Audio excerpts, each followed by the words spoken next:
જાણીએ આપણે જોયું કે ગઈકાલે મહિન્દ્રાના ખૂબ જ શાનદાર રિઝલ્ટ આપણને આવતા જોવા મળે છે અને હવે બ્રોકરેજ રિપોર્ટ આવ્યા છે. ખાસ કરીને કોટકે મહિન્દ્રા માટે બાય રેટિંગ્સ આપ્યા છે અને તેમને યથાવત રાખ્યા છે તેમને ખરીદારીની સલાહ. ત્યાં લક્ષ્યાંકના ફ્રન્ટ પર નજર કરશું તો તેમને ₹3,500 પ્રતિ શેર કર્યા છે. તેમનું માનવું છે કે બધા જ સિલિન્ડર્સ પર ખાસ કરીને ફાયરિંગ અને વર્ટિકલ્સમાં FY26નું એક મજબૂત આઉટલુક અહીંયા જોવા મળ્યું છે.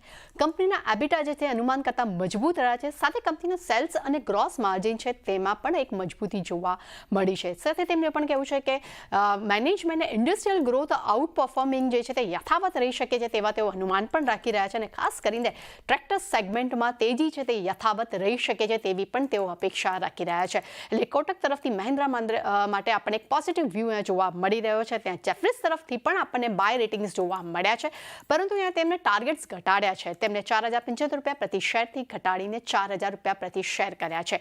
તેમનું માનવું છે કે સતત આ 12મું ક્વાર્ટર છે જેમાં કંપનીના એબિટાનો ગ્રોથ જે છે તે ડબલ ડિજિટ પર જોવા મળ્યો છે. FY25-28 દરમિયાન ખાસ કરીને કોર EPS CAGR જે છે તે 18% પર અને વોલ્યુમ જે છે તે 12% પર રહેવાની પણ તેઓ અપેક્ષા રાખી રહ્યા છે. સાથે તેમનું એ પણ કહેવું છે કે મજબૂત ગ્રોથ આઉટલુક અને ફ્રેન્ચાઇઝીમાં જે સુધારો થયો છે તેને કારણે કરીને અહીંયા તેમને રીરેટિંગ તેઓ અહીંયા આપી રહ્યા છે.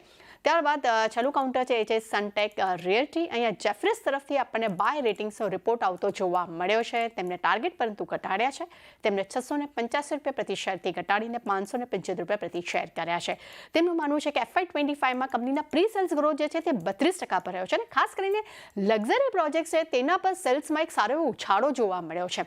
સાથે તેમનું એ પણ કહેવું છે કે કંપનીએ FY25નો ગ્રોથ જે છે તે FY26માં પણ યથાવત રહી શકે છે તેવી તેઓ અપેક્ષા રાખી રહ્યા છે અને ખાસ કરીને Q4માં પ્રી સેલ્સ માટે એક રેકોર્ડ ક્વાર્ટર પણ નોંધાતું જોવા મળ્યું છે અને ખાસ કરીને પ્રોજેક્ટને પૂર્ણ થવામાં વિલંબ થયો છે તેનું ઇમ્પેક્ટ જે છે તે કલેક્શન પર પણ જોવા મળ્યું છે. પણ સાથે તેમણે એ પણ વાત કરી છે કે કંપની પાસે ખાસ કરીને લાર્જ પ્રોજેક્ટ્સ માટેની પાઇપલાઇન જે છે તે લગભગ 40,000 કરોડની છે જે ગ્રોથને એક સપોર્ટ પણ આપી રહી છે.